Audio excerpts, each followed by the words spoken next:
अस्सलाम वालेकुम dear students, welcome to biology class. Students, biology में चैप्टर नंबर 2 जिसका नाम है सॉल्विंग अ बायोलॉजिकल प्रॉब्लम, इस चैप्टर की स्टडी कर रहे थे। और आज की क्लास में इस चैप्टर से जो हमारा टॉपिक है वो है एग्जाम्पल ऑफ मलेरिया। इस चैप्टर में अब तक हमने सबसे पहली चीज जो स्टडी की वो थी बायोलॉजिकल प्रॉब्लम्स। उसके बाद बायोलॉजिकल प्रॉब्लम्स को सॉल्व करने के लिए जो मेथड यूज किया जाता है जिसको हम बायोलॉजिकल मेथड कहते हैं, हमने उसको स्टडी किया। और उस मेथड में जो स्टेप्स आते हैं हमने उनको भी काफी डिटेल में स्टडी किया। आज हम मलेरिया को एग्जाम्पल के तौर पर लेते हुए उन्हीं बायोलॉजिकल स्टेप्स को स्टडी करेंगे और देखेंगे कि मलेरिया में क्या बायोलॉजिकल प्रॉब्लम थी और फिर जिस साइंटिस्ट ने उस बायोलॉजिकल प्रॉब्लम को सॉल्व किया तो उसने किस तरीके से वही बायोलॉजिकल मेथड अपनाते हुए वो तमाम स्टेप्स को फॉलो किया जो हमने बायोलॉजिकल मेथड में पढ़े हैं। तो स्टार्ट करते हैं जी आज की क्लास को। सबसे पहले हम थोड़ा सा रिपीट करते हैं कि बायोलॉजिकल प्रॉब्लम क्या होती है, जो इस चैप्टर में हमने सबसे पहला टॉपिक हमारा था।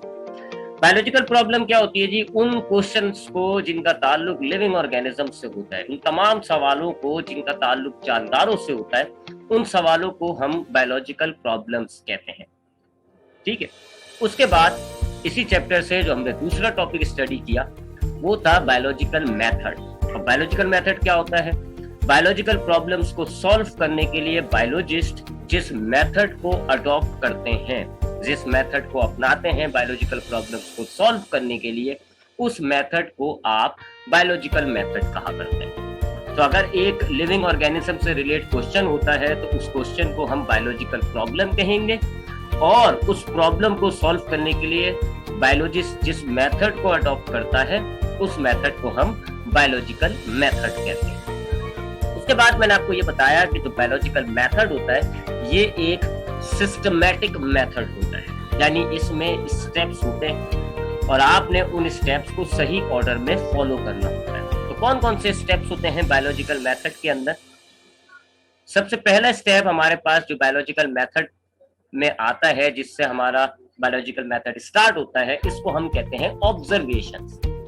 That is the first step of biological method.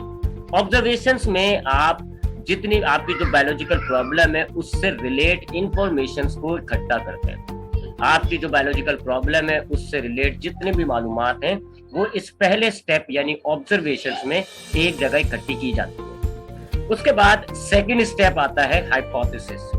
Hypothesis के अंदर आपने पहले स्टेप में जो ऑब्जर्वेशंस इकट्ठी की होती हैं, आप उन ऑब्जर्वेशंस को स्टडी करके आप एक स्टेटमेंट जनरेट करते हैं और उस स्टेटमेंट को आप हाइपोथेसिस कहते हैं।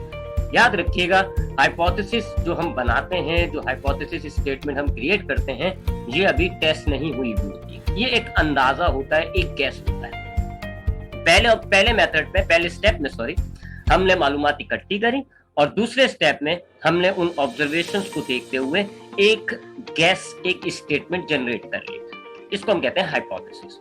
फिर हाइपोथेसिस के बाद जो थर्ड स्टेप आता है इसको हम कहते हैं रीजनिंग। रीजनिंग के अंदर हमारे पास जो हाइपोथेसिस आई हुई होती है, जो हमने हाइपोथेसिस बनाई होती है, हम उसके प्रिडिक्शन, उसके रिजल्ट को प्रिडिक्ट करते हैं। यानी अगर हमारी हाइपोथेसिस सही है तो उसका क्या रिजल्ट होगा, क्या एक्सपेक्टेड रिजल्ट होगा, उसको प्रिडिक्ट किया जाता है। इसको हम कहते हैं थर्ड स्टेप रीजनिंग। फिर रीजनिंग के बाद चौथा स्टेप आता है एक्सपेरिमेंट। और अब इस स्टेप में हम अपनी हाइपोथेसिस को प्रैक्टिकली चेक करते हैं। एक एक्सपेरिमेंट करेंगे, प्रैक्टिकल परफॉर्म करेंगे और हम चेक करेंगे कि क्या हमारी हाइपोथेसिस सही है या गलत है, या हम जो रीजनिंग के अंदर जो रिजल्ट प्रिडिक्ट कर रहे हैं क्या वो रिजल्ट सही है, क्या वो गलत है।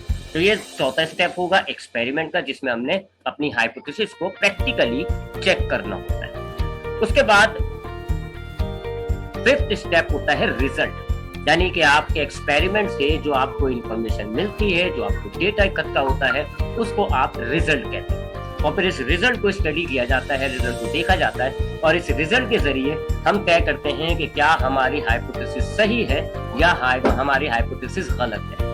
अगर रिजल्ट हमारा ये जाहिर कर रहा होगा कि हमारी हाइपोथेसिस ट्रू है तो हमारी बायोलॉजिकल प्रॉब्लम सॉल्व हो जाएगी और हम कंक्लूजन बना देंगे।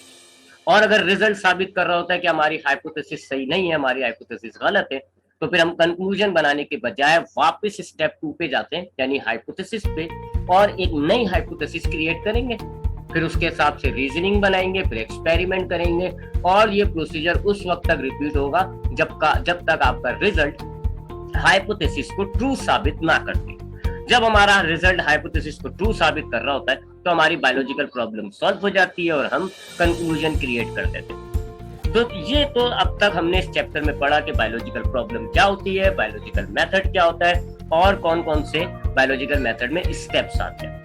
अब हम इसी बायोलॉजिकल मेथड और इसके तमाम स्टेप्स को मलेरिया की एग्जाम्पल ध्यान में रखते हुए इसको एक दफा और देखेंगे, और देखेंगे कि तो मलेरिया के अंदर क्या बायोलॉजिकल प्रॉब्लम थी, और उस बायोलॉजिकल प्रॉब्लम को सॉल्व करने के लिए जो वही बायोलॉजिकल मेथड अपनाया गया था, तो कौन सी ऑब्जर्वेशंस की गई थी, क्या हाइपोथेसिस थी, क्या रीजनिंग दी गई थी, क्या एक्सपेरिमेंट था और क्या रिजल्ट था। अब सबसे पहले मलेरिया की एग्जाम्पल को पढ़ने से पहले थोड़ा सा मलेरिया जो डिजीज होती है थोड़ा इसके हवाले से बात करते हैं। मलेरिया आज तो खैर इसका इलाज आपके पास मौजूद है, आज इसका इलाज हो जाता है, लेकिन एक जमाने में काफी अरसे तक ये एक बहुत ही बड़ी बीमारी मानी जाती है। सन 1900 के अंदर ये तकरीबन पूरी दुनिया में ये बीमारी फैली हुई थी, और काफी लोग इस बीमारी की वजह से मर गए थे। बहुत ही खतरनाक बीमारी कंसिडर की जाती थी, मैनकाइंड लोगों में, इंसानों में एक खतरनाक बीमारी मानी जाती थी। आहिस्ता आहिस्ता बायोलॉजिस्ट ने, जैसी बायोलॉजी में हम एडवांस होते गए, हमने इस बीमारी का रीजन ढूंढा, इसका इलाज ढूंढा, और आज ये काफी कंट्रोलेबल सिचुएशन में है। काफी लोग जो है अब वो इससे बच जाते हैं, अपने आप को प्रोटेक्ट कर लेते हैं, इलाज भी है इस बीमारी का। तो बहरहाल ये शुरू में सन 1900 के आसपास ये बीमारी एक बड़ी मशहूर बीमारी थी। काफी लोगों को इसने जो है वो मारा, इस बीमारी से काफी लोग मरे। मलेरिया बीमारी के जो मेजर सिम्टम्स हुआ करते हैं वो क्या होते हैं कि फीवर्स होता है, यानी कि बुखार हो जाता है। मलेरिया पेशेंट को अगर मलेरिया बीमारी हो जाती है किसी शख्स को, तो उसको सबसे पहले बुखार होगा, चिल्स यानी उसको कपकपी चढ़ेगी, स्वेटिंग यानी कि उसको पसीने आते हैं, सर में दर्द होता है, नौसिया मतलब उसको कै यानी स्पाइसी आती है, वोमिटिंग उल्टियां होती हैं, और मसल्स एक्स यानी कि उसको मसल्स में पेन होता है, दर्द होता है। तो ये उसके मेजर सिम्टम्स होते हैं। जिस शख्स को मलेरिया बीमारी होगी तो उसको बुखार हो जाएगा, उसको कपकपी चढ़ेगी, उसको पसीना आएगा, उसके सर और मसल्स में दर्द होगा, और उसको उल्टियां या नौसिया होता है। ये उसके मेजर सिम्टम्स होते हैं। तो जिस जमाने में सन 1900 के अंदर मैंने आपको बताया कि ये काफी बड़ी खतरनाक बीमारी थी, डेंजरस डिजीज मानी जाती थी, और काफी दुनिया में ये फैली हुई थी, और काफी लोगों को इस बीमारी की वजह से काफी लोग जो है वो मर भी गए थे। तो उस जमाने में इसके पीछे का रीजन लोगों को नहीं पता था। ये नहीं पता था लोगों को कि ये बीमारी हो कैसे रही है, how this malaria is spreading. ये नहीं पता था लोगों को कि ये बीमारी कैसे फैलती है। लोगों का बस एक अंदाजा था उस दौर में कि ये जो बीमारी है ये गंदी हवा से फैलती है, बैड एयर से फैलती है। ये जो वर्ड मलेरिया है, ये वर्ड मलेरिया दो इटैलिक वर्ड से मिलके बना हुआ है। पहला वर्ड इटैलिक जो है इसमें वो है माला, और माला का मतलब होता है बैड, जबकि दूसरा वर्ड जो है वो है एरिया, और एरिया का मतलब होता है एयर। तो माला एरिया का मतलब हो गया बैड एयर। तो नाम इसका इसी वजह से रखा हुआ था, मलेरिया इसका नाम यूं रखा गया था क्योंकि लोगों का यह ख्याल था कि ये बीमारी गंदी हवा से फैलती है। जिन जगहों पे गंदगी पाई जाती है वहां की हवा गंदी हो जाती है, और फिर उस गंदी हवा की वजह से ये बीमारी जो है वो लोगों में फैल रही होती है। इसका पीछे ये रीजन नहीं था। वैसे अभी हम देखेंगे कि किस तरीके से इसके पीछे का जो असल रीजन था वो लेविनान ने सॉल्व करके बताया आपको कि इसके पीछे का क्या रीजन है। लेकिन क्योंकि लोगों को शुरू में नहीं पता था, बस एक ऑब्जर्वेशन थी कि जहाँ पे गंदी हवा, गंदगी पाई जा रही है वहां लोगों को मलेरिया ज्यादा होता था, तो लोगों ने इस ऑब्जर्वेशन की बिना पर ये एक हाइपोथेसिस क्रिएट की हुई थी कि ये बैड एयर से होती है, गंदी हवाओं से जो है ये बीमारियां फैल रही है। बहरहाल that is not the actual reason. फिर क्या हुआ जी, यही सवाल कि जी ये बीमारी मलेरिया फैलती कैसे है, इसको फिर सॉल्व किया था एक फ्रेंच फिजिशियन थे 1880 में, उनका नाम था लेविनान। उन्होंने इस सवाल का, इस प्रॉब्लम को सॉल्व किया था कि how malaria is cause, malaria कैसे होता है, कौन उसके पीछे रीजन है, किस ऑर्गेनिज्म या किस वजह से ये हो रहा है। तो ये जो बायोलॉजिकल प्रॉब्लम था कि हाउ मलेरिया इज कॉज, इस प्रॉब्लम को सॉल्व किया था इस फ्रेंच फिजिशियन ने, लेविनान उनका नाम था, और 1880 में इन्होंने ये सॉल्व किया था। और हम देखेंगे अभी कि लेविनान ने इस प्रॉब्लम को कि हाउ मलेरिया इज कॉज, इस प्रॉब्लम को सॉल्व करने के लिए लेविनान ने वही बायोलॉजिकल मेथड अपनाया था। यानी लेवेरान ने वही पहले आप देखेंगे अभी जो ऑब्जर्वेशंस की थी, फिर हाइपोथेसिस बनाई, फिर रीजनिंग दी, फिर एक्सपेरिमेंट परफॉर्म किया और आखिर में रिजल्ट निकाल के कंक्लूजन बनाया। तो ये जो हमारे पास उस दौर में एक बायोलॉजिकल प्रॉब्लम था कि हाउ मलेरिया इज कॉज, इस बायोलॉजिकल प्रॉब्लम को सॉल्व किया एक फ्रेंच फिजिशियन ने जिनका नाम था लेविरान। और लेविरान ने इस बायोलॉजिकल प्रॉब्लम को सॉल्व करने के लिए बायोलॉजिकल मेथड ही अपनाया था। लेकिन अब मैं आपको वैसे बता दूं कि एक्चुअल रीजन है क्या, what is the real cause. आज की तारीख में तो हमारी एडवांस बायोलॉजी, हम तो काफी कुछ हम जान चुके हैं मलेरिया के बारे में। तो एक्चुअल रीजन क्या होता है मलेरिया का, मलेरिया कैसे फैलता है। तो मलेरिया जो है वो एक यूनिसेलुलर ऑर्गेनिज्म होता है जिसका नाम है प्लाज्मोडियम। फर्स्ट चैप्टर में हमने यूनिसेलुलर ऑर्गेनिजम्स पढ़ा है। यूनिसेलुलर ऑर्गेनिजम्स उन ऑर्गेनिजम्स को कहा जाता है जिनकी बॉडी में सिर्फ एक सेल होता है। तो प्लाज्मोडियम एक यूनिसेलुलर ऑर्गेनिज्म होता है, एक सेल वाला ऑर्गेनिज्म है। तो मलेरिया उस प्लाज्मोडियम की वजह से होता है। प्लाज्मोडियम इंसान के खून में आ जाता है और उस इंसान को मलेरिया हो जाता है। अब ये प्लाज्मोडियम इंसान के खून में आता कैसे है, मॉस्किटो की एक स्पीशी होती है जिसको हम कहते हैं एनोफिलस। तो मॉस्किटो की एक स्पीशी है एनोफिलस, उसकी जो फीमेल होती है, फीमेल के स्लाइवा यानी थूक में ये प्लाज्मोडियम पाया जाता है। प्लाज्मोडियम कहाँ है, फीमेल एनोफिलस मॉस्किटो के स्लाइवा के अंदर ये प्लाज्मोडियम पाया जाता है जो कि एक यूनिसेलुलर ऑर्गेनिज्म है। ये फीमेल एनोफिलस मॉस्किटो जब किसी इंसान को काट के उसका खून पीती है तो उस दौरान वो स्लाइवा का प्लाज्मोडियम इंसान के ब्लड में चला जाता है और उस इंसान को मलेरिया हो जाता है। उसको बुखार हो जाएगा, चिल्स लगेंगी, उसको सर में दर्द होगा और स्वेटिंग होगी, उसको मलेरिया हो जाता है। तो इसके पीछे एक्चुअल रीजन क्या है, what is the cause of malaria, Plasmodium is the cause of malaria. Plasmodium की वजह से मलेरिया हो रहा होता है। प्लाज्मोडियम क्या है, एक यूनिसेलुलर ऑर्गेनिज्म है। और ये ट्रांसमिट कैसे होता है, किस तरीके से इंसान के अंदर प्लाज्मोडियम आता है, फीमेल एनोफिलस मॉस्किटो बाइट करेगा, उसके स्लाइवा से ये प्लाज्मोडियम जो ह्यूमन के अंदर है उसके ब्लड में आ जाता है। तो ये इसका एक्चुअल रीजन है। लेकिन ये किस तरीके से ये डिस्कवर किया, मैंने आपको बताया लेविरान ने ये डिस्कवर किया। तो ये बायोलॉजिकल प्रॉब्लम थी हमारे साथ। अब जरा ये तो हमने थोड़ा सा मलेरिया का इंट्रोडक्शन लिया, अब देखते हैं कि जो बायोलॉजिकल प्रॉब्लम लेविरान के सामने क्या थी और फिर उसने किस तरीके से बायोलॉजिकल मेथड को अपनाते हुए इस बायोलॉजिकल प्रॉब्लम को सॉल्व किया। तो बायोलॉजिकल प्रॉब्लम लेविरान के सामने क्या थी जी, क्या सवाल था लेविरान के सामने, what is the cause of malaria. जी इसके सामने लेविरान के सामने एक सवाल था कि मलेरिया का कॉज, मलेरिया की वजह क्या है, किस वजह से मलेरिया हो रहा है, what is the cause of malaria, that is the biological problem for लेविरान। अब लेविरान ने इस बायोलॉजिकल प्रॉब्लम को सॉल्व करने के लिए जैसे मैंने आपको बताया इस चैप्टर में कि जब हमारे पास बायोलॉजिकल प्रॉब्लम होती है तो हम उस बायोलॉजिकल प्रॉब्लम को सॉल्व करने के लिए बायोलॉजिकल मेथड अपनाते हैं। बिल्कुल सिमिलरली लेविरान ने भी इस बायोलॉजिकल प्रॉब्लम को सॉल्व करने के लिए, यानी कि what is the cause of malaria, इस सवाल का आंसर फाइंड आउट करने के लिए लेविरान ने बायोलॉजिकल मेथड अपनाया। वही उसने बिल्कुल बायोलॉजिकल मेथड अपनाया, वही सारे स्टेप्स उसने फॉलो किए। ऑब्जर्वेशंस पहले देखी, फिर हाइपोथेसिस, फिर रीजनिंग, फिर एक्सपेरिमेंट और फिर रिजल्ट। बायोलॉजिकल प्रॉब्लम और उसको सॉल्व करने का जो बायोलॉजिकल मेथड है ये कोई आज का नहीं है, ये 1800 1700 से ही फॉलो कर रहे हैं बायोलॉजिस्ट। जब भी कोई बायोलॉजिकल प्रॉब्लम होगी उसको सॉल्व करने के लिए हम बायोलॉजिकल मेथड अपनाते हैं। सो लेविरान के सामने अब सवाल क्या है जी, what is the cause of malaria, malaria के पीछे का रीजन क्या है, what is the cause of malaria, that is the biological problem for लेविरान। अब लेविरान ने इसको सॉल्व करने के लिए, इस बायोलॉजिकल प्रॉब्लम का आंसर फाइंड आउट करने के लिए बायोलॉजिकल मेथड अपनाया। सबसे पहले उसने की ऑब्जर्वेशंस। हमने पढ़ा है कि ऑब्जर्वेशन के स्टेप में हम इंफॉर्मेशन इकट्ठा करते हैं, जो भी हमारी बायोलॉजिकल प्रॉब्लम होती है उससे रिलेट जितनी भी मालूमात पॉसिबल हो सके हम वो तमाम मालूमात इकट्ठी करते हैं। तो सिमिलरली अब लेविरान के सामने बायोलॉजिकल प्रॉब्लम क्या थी, what is the cause of malaria. तो इसने 1878 में अब इसने ऑब्जर्वेशंस बनाई और उसने इंफॉर्मेशंस को इकट्ठा करना शुरू किया। इसने क्या किया, 1878 में इसने काफी मलेरिया के जो पेशेंट्स थे उनका ब्लड सैंपल लिया और उनको माइक्रोस्कोप में स्टडी किया। मुख्तलिफ इन्होंने मलेरियल पेशेंट्स के ब्लड सैंपल्स लिए और स्टडी किया इन्होंने माइक्रोस्कोप के अंदर। अब जब इन्होंने उन ब्लड सैंपल्स को माइक्रोस्कोप में स्टडी किया तो इनको क्या नजर आया, छोटे छोटे से ऑर्गेनिजम्स नजर आए। इन मलेरिया पेशेंट के जो ब्लड है, इस मलेरिया पेशेंट्स के ब्लड में इन्हें कुछ नजर आया। बाद में उसको हमने नाम दिया प्लाज्मोडियम का, बहरहाल इनको प्लाज्मोडियम नजर आया। तो अब यहाँ इनको कुछ इंफॉर्मेशन इकट्ठी कर ली इन्होंने क्या इंफॉर्मेशन इकट्ठी कर ली कि जितने भी मलेरिया के पेशेंट्स हैं उनके ब्लड में प्लाज्मोडियम पाया जा रहा है। That is the first step, ये इनका पहला स्टेप हो गया।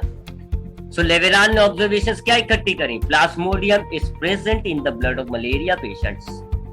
जितने भी मलेरिया पेशेंट्स हैं उनके खून में प्लाज्मोडियम पाया जा रहा है। तो ये इन्होंने अपनी बायोलॉजिकल प्रॉब्लम से रिलेट मालूमात इकट्ठी कर ली। क्या मालूमात इकट्ठी करी कि जितने भी मलेरिया के पेशेंट्स हैं उनके खून में छोटे छोटे से ऑर्गेनिजम्स हैं दैट वी नेम्ड प्लाज्मोडियम। सो ये उनकी ऑब्जर्वेशन थी, इन्होंने मालूमात इकट्ठी कर ली अपनी प्रॉब्लम से रिलेटेड।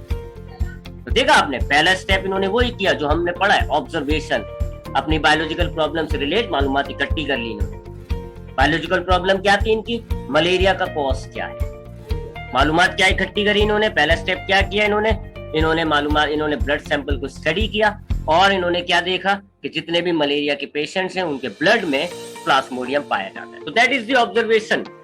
ये ऑब्जर्वेशन हो गई कि Plasmodium is present in the blood of malaria patient. अब ऑब्जर्वेशन के बाद नेक्स्ट स्टेप होता है, उसको हम कहते हैं हाइपोथेसिस, यानी ऑब्जर्वेशंस जो हमने इकट्ठी की हैं, जो हमारे पास मालूमात जमा हो गई, अब हम उन मालूमात को स्टडी करेंगे और एक स्टेटमेंट जनरेट करेंगे, एक सेंटेंस बना देंगे, एक स्टेटमेंट जनरेट करेंगे और वो स्टेटमेंट एक गैस होगा। जाहिर अब तक तो हमने एक्सपेरिमेंट नहीं किया, तो फिर वो एक स्टेटमेंट जो है वो एक गैस होगा, एक अंदाजा होगा। सो लेवेरान ने ऑब्जर्वेशंस तो इकट्ठी कर ली। उन्होंने ऑब्जर्वेशंस क्या इकट्ठी करी कि जितने भी मलेरिया के पेशेंट हैं उनके अंदर एक नई चीज है जी, एक छोटा सा ऑर्गेनिज्म पाया जा रहा है, प्लाज्मोडियम। तो अब इन्होंने इस ऑब्जर्वेशंस को देखा, स्टडी किया और उन्होंने फिर एक हाइपोथेसिस जनरेट करी, एक हाइपोथेसिस सजेस्ट करी इन्होंने कि Plasmodium is the cause of malaria. अब चूंकि मलेरिया के पेशेंट्स के ब्लड में प्लाज्मोडियम पाया जा रहा है, एक नई चीज पाई जा रही है जो नॉर्मल हेल्थी पेशेंट्स में नहीं है, लिहाजा यही प्लाज्मोडियम जो है वो मलेरिया का रीजन होगा। तो ये इन्होंने एक हाइपोथेसिस क्रिएट कर दी कि Plasmodium is the cause of malaria. जिस शख्स के खून में प्लाज्मोडियम है उसको मलेरिया हो जाता है, लिहाजा मलेरिया की वजह क्या है, प्लाज्मोडियम। यह हाइपोथेसिस है क्योंकि अब तक लेवेरान ने इसको टेस्ट नहीं किया, अब तक इसको चेक नहीं किया, बस इन्होंने ऑब्जर्वेशंस देखी हैं और उन ऑब्जर्वेशंस के आधार पर, उन ऑब्जर्वेशंस को सोचते हुए, मद्देनजर रखते हुए एक स्टेटमेंट बना दी। तो ये अब तक चूंकि टेस्ट नहीं हुई है, लिहाजा इसको हम हाइपोथेसिस कहते हैं। ये दूसरा स्टेप हो गया। तो आपने देखा ऑब्जर्वेशन के बाद इन्होंने क्या किया, लेवेरान ने वही हाइपोथेसिस बनाई। फिर हाइपोथेसिस के बाद जो थर्ड स्टेप हमारे पास बायोलॉजिकल मेथड में होता है वो होता है रीजनिंग। और रीजनिंग में हम क्या करते हैं जी, रीजनिंग के अंदर हमारे पास जो हाइपोथेसिस होती है हम उसके रिजल्ट को प्रिडिक्ट करते हैं, यानी अगर हमारी हाइपोथेसिस सही है तो उसका क्या रिजल्ट बनेगा उसको हम पहले से ही जज कर लेते हैं, पहले से प्रिडिक्ट कर देते हैं। सिमिलरली लेवेरान ने भी यही किया, हाइपोथेसिस बना दी उन्होंने। उनकी हाइपोथेसिस क्या थी कि Plasmodium is the cause of malaria, कि प्लाज्मोडियम मलेरिया की वजह है।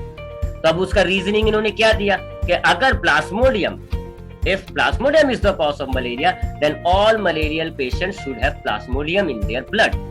यानी अगर प्लाज्मोडियम मलेरिया की वजह है तो फिर जितने भी मलेरिया के पेशेंट्स होंगे उनके ब्लड में ये प्लाज्मोडियम पाया जाएगा। तो ये इनका जो है वो थर्ड स्टेप हो जाता है रीजनिंग। तो 3 स्टेप कर चुके हैं जी लेवेरान।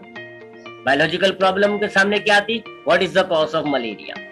उन्होंने सबसे पहले क्या किया, ऑब्जर्वेशंस इकट्ठी करी। कैसे, मलेरिया के पेशेंट्स का ब्लड सैंपल ऑब्जर्व किया और उनके पास ऑब्जर्वेशंस क्या आई, उनके पास ऑब्जर्वेशंस ये जमा हुई कि जितने भी मलेरिया के पेशेंट्स होते हैं उनके ब्लड में प्लाज्मोडियम पाया जा रहा होता है। फिर उसके बाद वो आए सेकंड स्टेप यानी हाइपोथेसिस पे और उन्होंने ऑब्जर्वेशंस को मद्देनजर रखते हुए हाइपोथेसिस बनाई क्या कि all the Plasmodium is the cause of malaria, तो प्लाज्मोडियम जो है वो मलेरिया की वजह है।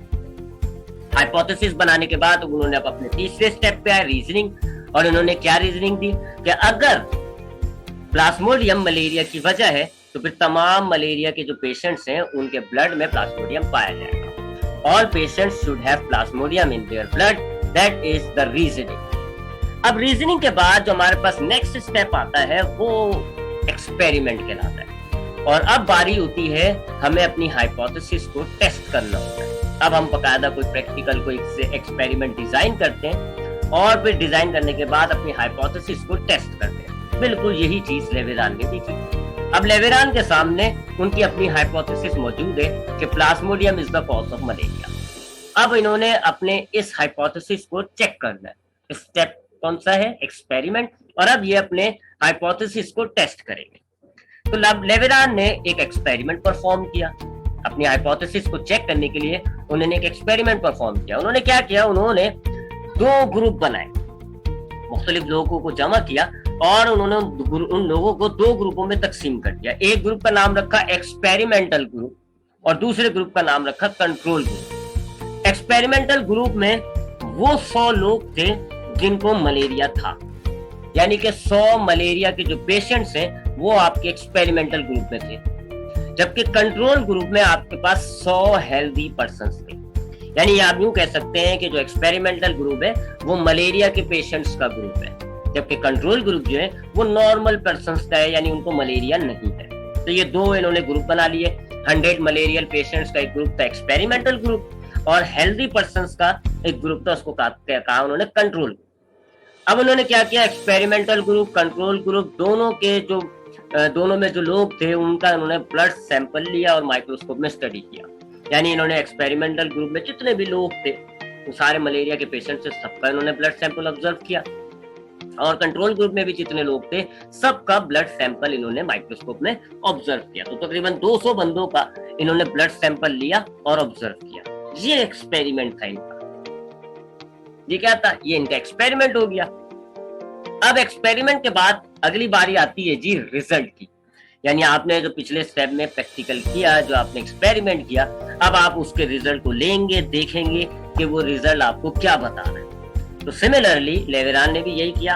अपने एक्सपेरिमेंट जब उन्होंने परफॉर्म कर लिया, 100 एक्सपेरिमेंटल ग्रुप में जो 100 मलेरिया पेशेंट्स थे उनका ब्लड सैंपल ऑब्जर्व किया और कंट्रोल ग्रुप में जो 100 हेल्दी पर्संस थे उनका ब्लड सैंपल उन्होंने ऑब्जर्व किया। और उसके बाद अब रिजल्ट की बारी आती है। तो रिजल्ट क्या आया उनका?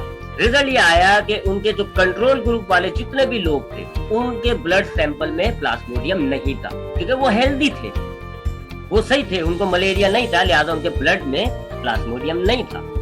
जबकि एक्सपेरिमेंटल ग्रुप में जितने भी लोग थे सबके ब्लड के अंदर प्लाज्मोडियम मिल गया, सबके ब्लड में प्लाज्मोडियम पाया जा रहा था। यानी कि कंट्रोल ग्रुप के जो ब्लड सैंपल्स थे they are free from plasmodium and experimental group में जितने भी ब्लड सैंपल्स मिले सब में प्लाज्मोडियम मौजूद था। ये फर्क हो गया। और इनमें दूसरा फर्क क्या था कि कंट्रोल वालों को मलेरिया नहीं था, एक्सपेरिमेंटल वालों को मलेरिया था। इसका मतलब क्या हो गया? इसका मतलब ये हो गया कि लेवेरान की हाइपोथेसिस सही थी। वो सही कह रहे थे कि Plasmodium is the cause of malaria. तो ये इन्होंने जब रिजल्ट देखा तो इनको क्या नजर आया? इनको ये नजर आया कि इनकी हाइपोथेसिस सही थी। तो अब इन्होंने जब हमारी रिजल्ट के अंदर हाइपोथेसिस सही साबित हो जाती है तो फिर हम पीछे नहीं जाते, हम आगे बढ़ते और कंक्लूजन बना देते हैं। और अगर हमारी रिजल्ट के अंदर हाइपोथेसिस गलत हो जाती है तो फिर हम पीछे जाते हैं, दोबारा नई हाइपोथेसिस बनाते हैं, फिर रीजनिंग करते हैं, फिर एक्सपेरिमेंट करते हैं। लेकिन यहाँ लेवेरान के एग्जाम्पल के अंदर, मलेरिया की एग्जाम्पल के अंदर जो रिजल्ट आ रहा है एक्सपेरिमेंट का, वो लेवेरान की हाइपोथेसिस को सही साबित कर रहा है कि हाँ Plasmodium is the cause of malaria, Plasmodium malaria की वजह है। यही वजह है कि एक्सपेरिमेंटल ग्रुप में चूंकि प्लाज्मोडियम पाया जा रहा है लिहाजा इनको मलेरिया है, और कंट्रोल ग्रुप में प्लाज्मोडियम नहीं पाया जा रहा है लिहाजा इनको मलेरिया नहीं है। लिहाजा रिजल्ट के बाद ये अपने अगले स्टेप में गए, अपने लास्ट स्टेप में गए, विच इज कंक्लूजन। यानी आपकी बायोलॉजिकल प्रॉब्लम सॉल्व हो गई। इन्होंने कंक्लूजन बना दिया, Plasmodium is the cause of malaria. ये इनका जो है वो कंक्लूजन हो गया। इन्होंने जो एक बायोलॉजिकल प्रॉब्लम इनके सामने था, what is the cause of malaria, उसका रिजल्ट निकाल दिया, उसका जवाब तलाश कर लिया कि Plasmodium is the cause of malaria. तो आपने देखा लेवेरान ने भी अपने एक बायोलॉजिकल प्रॉब्लम को सॉल्व करने के लिए कि what is the cause of malaria, वही बायोलॉजिकल मेथड अपनाया, वो सारे स्टेप्स किए जी, observation, hypothesis, reasoning, experiment, result और आखिर में कंक्लूजन। तो ये थी हमारे आज की क्लास। आज की क्लास में हमने देखना था कि मलेरिया की एग्जाम्पल के अंदर भी क्या वाकई में मलेरिया की एग्जाम्पल में जो बायोलॉजिकल प्रॉब्लम था उसको सॉल्व करने के लिए क्या लेवेरान ने बायोलॉजिकल मेथड अपनाया। तो इसका जवाब है जी हाँ। तो समराइज करते हैं आज की क्लास को। हमारे पास मलेरिया के एग्जाम्पल में प्रॉब्लम क्या था, सवाल क्या था, what is the biological problem. Biological problem था what is the cause of malaria, malaria का वजह क्या है। पहला स्टेप हमने परफॉर्म किया, क्या, ऑब्जर्वेशन, मालूमात इकट्ठी करना, और हमें ऑब्जर्वेशंस क्या मिली, मलेरिया पेशेंट्स के ब्लड में एक ऑर्गेनिज्म पाया जा रहा है विच वी नेम्ड प्लाज्मोडियम। फिर उसके बाद दूसरे स्टेप पर आए हम, हाइपोथेसिस, और हमने ऑब्जर्वेशंस देखी जी मलेरिया के पेशेंट्स में प्लाज्मोडियम पाया जा रहा है, तो हमने एक हाइपोथेसिस बना दी, plasmodium is the cause of malaria, ये हमने हाइपोथेसिस बना दी। फिर तीसरा स्टेप रीजनिंग, जिसमें हम रिजल्ट्स को प्रिडिक्ट करते हैं। तो हमने एक रिजल्ट प्रिडिक्ट किया कि अगर वाकई में प्लाज्मोडियम मलेरिया की वजह है तो फिर all patients should have Plasmodium, तो जितने भी पेशेंट्स होंगे उनमें प्लाज्मोडियम पाया जाएगा, ये रीजनिंग हो गई। फिर उसके बाद चौथा स्टेप आता है जिसमें हम एक्सपेरिमेंट कहते हैं, इसमें हम प्रैक्टिकल परफॉर्म करते हैं, हाइपोथेसिस को, रीजनिंग को चेक करते हैं। यही किया यहाँ पर लेविनान ने। लेविनान ने अपना एक एक्सपेरिमेंट परफॉर्म किया। किस तरह का एक्सपेरिमेंट था, उसने दो ग्रुप बनाए, एक कंट्रोल ग्रुप था हेल्दी पर्संस का, एक एक्सपेरिमेंटल ग्रुप था मलेरिया पेशेंट्स का। दोनों ग्रुप के एक ह्यूमन का उन्होंने जो है वो ब्लड सैंपल ऑब्जर्व किया माइक्रोस्कोप में। ये इनका एक्सपेरिमेंट था। उस एक्सपेरिमेंट के बाद जो पांचवा स्टेप होता है वो होता है रिजल्ट, जिसमें हम जो एक्सपेरिमेंट का डेटा आता है उसको हम एनालाइज करते हैं। तो इस एक्सपेरिमेंट का डेटा क्या आया लेविनान के सामने, कि जो एक्सपेरिमेंटल ग्रुप था उनमें प्लाज्मोडियम था और जो कंट्रोल ग्रुप था उसमें प्लाज्मोडियम नहीं था। लिहाजा इनकी जो हाइपोथेसिस थी वो सही साबित हो रही है, क्योंकि एक्सपेरिमेंटल ग्रुप को मलेरिया था और उनके ब्लड में प्लाज्मोडियम भी है, और कंट्रोल ग्रुप में मलेरिया नहीं था और उनके ब्लड में प्लाज्मोडियम नहीं है। लिहाजा रिजल्ट जो है वो इनकी हाइपोथेसिस को सही साबित कर रहा था। इन्होंने अपनी कंक्लूजन बना दी कि जी व्हाट इज द प्रॉब्लम क्या थी, what is the cause of malaria, इन्होंने कंक्लूड कर दिया, इसका आंसर बना दिया, Plasmodium is the cause of malaria. तो ये था हमारी आज की क्लास, जिसमें हमें बायोलॉजिकल मेथड को, मलेरिया की एग्जाम्पल को जहन में रखते हुए हमें उसको रिवाइज करना था। हमने मलेरिया की एग्जाम्पल फॉलो करी, देखा कि लेविनान ने वही बायोलॉजिकल मेथड फॉलो किया जो हम इस चैप्टर में पढ़ चुके हैं। इंशाल्लाह अब हम नेक्स्ट क्लास में आगे बढ़ेंगे। बायोलॉजिकल मेथड में आगे 3 चीजें और आती हैं, थ्योरी, लॉ और प्रिंसिपल्स, इनको हम स्टडी करेंगे इंशाल्लाह नेक्स्ट क्लास में। इंशाल्लाह नेक्स्ट क्लास में मुलाकात होगी। ख्याल रखिएगा। अल्लाह।